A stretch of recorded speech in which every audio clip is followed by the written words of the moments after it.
This video is being shot on a smartphone, and this video is being shot with a professional DSLR. Over here, both of the cameras are equally good. The only major difference is in lighting. Let me show you how I do it. My lighting setup is pretty simple. Most of the time, I use this ring light which I bought from Amazon for only 3000 rupees. And sometimes I also use my softbox which I made from cardboard for really cheap. It's over there and it gets astonishingly bright. So, I like to keep my light source over here at a 45-degree angle. This lights most of my face, but there's a slight shadow over here, which makes it look really cinematic. It doesn't matter how good of a lighting setup you have, if your voice sounds like this. So, I will definitely recommend you to buy a mic. I bought mine from Amazon, which is from the company Boya, for only 1500 rupees during the sale. Trust me, this is only a one-time investment and it will make a huge difference in your cinematography journey. Now let's talk about your camera settings. The only things you need to keep in mind are ISO, shutter speed, aperture if you are using a camera, frame rate, and white balance. Don't get overwhelmed, let me explain you everything in detail. So, ISO means digital brightness.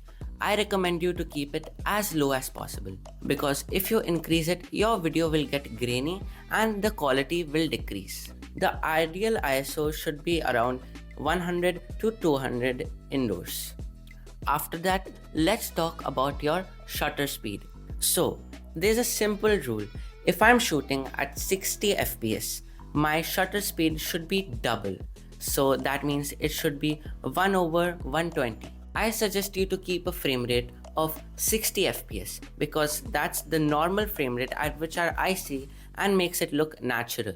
Aperture basically means how big is the opening of your camera lens. The bigger the opening, the more light will come in. I recommend you to keep a low aperture so that more light comes in the lens. If it's getting too bright, you can decrease your ISO. White balance. It just means adjusting the temperature of your video. It shouldn't be too warm or too cool, just in the middle so that it looks normal. Now let me tell you about 3 really technical things. Composition, framing, and motion. Sounds fancy, right? Don't worry, they are super easy and can totally change the way your videos look. Composition is just the way how you frame your shot. There's a trick called the rule of thirds. Imagine your screen is divided into 3 sections. Stand in the middle if you want a cozy, balanced shot, or stand off to the side like me if you want to highlight something. Also think about your foreground and background. If the background is messy and has too many colors, your viewers will watch that instead of you, which will make your talking of no use. I like to keep only a few really meaningful things in the background to make sure that it's not too cluttered and looks balanced and cozy. Framing is what I decide to show you. Tight framing, where I fill most of the scene, is great when I want you to focus on what I'm saying. Wide shots show the environment, while negative space makes the shot feel more calm. Negative space just means your background being empty. Even a small zoom like this or a tracking shots make your scene look alive. Movies almost never have a still scene. There's always some movement to keep you engaged. You can try tracking shots or pull-ins or push-outs. If you've got a gimbal, it's great. But if not, ask your friend or your brother. Filming alone, no problem. You can always add these slight movements while you are editing. Which brings me to my last and favorite point, color grading. So now I'm going to show you how I color grade my videos. So I edit my videos on CapCut and I color grade over here in the basic section. Nothing fancy, pretty basic. So let's start now. I'm going to increase the temperature. I want a little warm tone. So we'll settle around here at 16. It also looks slightly less saturated, so I'll make that also 16. Yeah, that looks good now, way better. We are not even halfway through the settings and it looks like this. Exposure is fine. contrast is also good. We can increase the highlights. 9 looks good. Even the shadows, we can increase them a bit.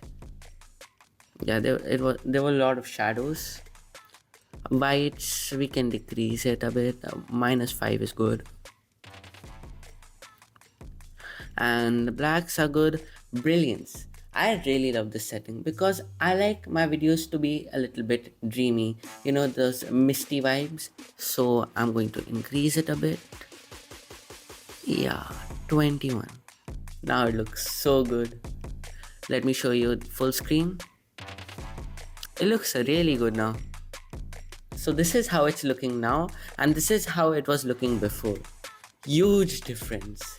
This looks so undersaturated, pale, and this is like a whole world of difference. So that's all for my color grading.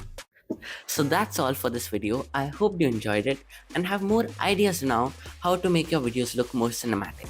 Please do subscribe because that helps my channel a lot bring out these videos to you guys.